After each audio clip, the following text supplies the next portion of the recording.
শীত পরিস্থিতি নিয়ে জানাতে মেহেরপুর থেকে যুক্ত হয়েছেন সহকর্মী রাজিবুল হক। রাজিবুল, মেহেরপুরে শৈত্যপ্রবাহ চলছে কিনা, শীত কেমন অনুভূত হচ্ছে এবং সার্বিকভাবে জনজীবনে এই শীত পরিস্থিতি কেমন প্রভাব ফেলছে, বিশেষ করে কৃষি কাজে কি সমস্যা হচ্ছে?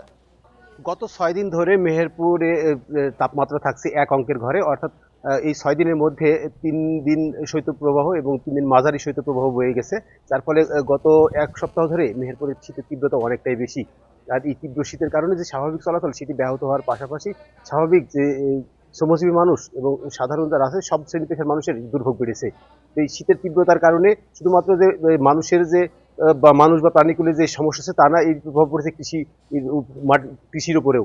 সেক্ষেত্রে বলা যায়, বিশেষ করে বেশ কয়েকদিন সূর্যের দেখা না পাওয়া এবং তাপমাত্রা অনেকটাই নেমে যাওয়ার কারণেই কিন্তু মেহেরপুরের যে বৌর বীজতলা ছিল সেগুলো কিন্তু অধিকাংশ এলাকার বীজতলা প্রায় যে বীজ চারা আছে সেগুলো বিবর্ণ রং ধারণ করেছে, অর্থাৎ এগুলো লালচে আকার ধারণ করেছে। সেক্ষেত্রে ছত্রাকের প্রভাবের কারণেই এই এই যে বোরোর যে বীজতলা সেটি নষ্ট হওয়ার পথে আছে। তবে এই ব্যাপারে কৃষি বিভাগের পক্ষ থেকে বলা হচ্ছে, যেহেতু শৈত্যপ্রবাহ বইছে এবং সেই সাথে ঘন কুয়াশা আছে এবং সূর্যের দেখা মিলছে না, সেক্ষেত্রে সন্ধ্যার আগ পর্যন্ত পরে যে বীজতলাগুলো আছে সেই বীজতলাগুলো পলিথিন দিয়ে ঢেকে দিতে হবে এবং পরবর্তীতে সকালবেলায় সেই বীজতলার পলিথিন সরিয়ে দিতে হবে এবং সেখানকার যে নতুন যে পানি সেটি প্রবাহিত করতে হবে। তাহলে হয়তো বীজতলা রক্ষা পাবে। আর যদি এই কৃষকরা এই পরামর্শ না মানে, তাহলে আসলে যে বীজতলাগুলো কোল্ড ইনজুরি বলা হবে, সেই ক্ষেত্রে সেই বীজতলাগুলো ক্ষতির মুখে পড়বে।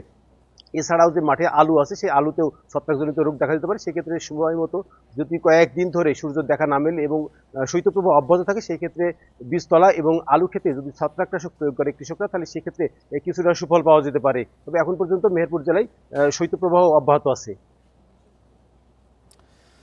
মেহেরপুর থেকে শীত পরিস্থিতি নিয়ে জানাচ্ছিলেন আমাদের সহকর্মী রাজিবুল হক।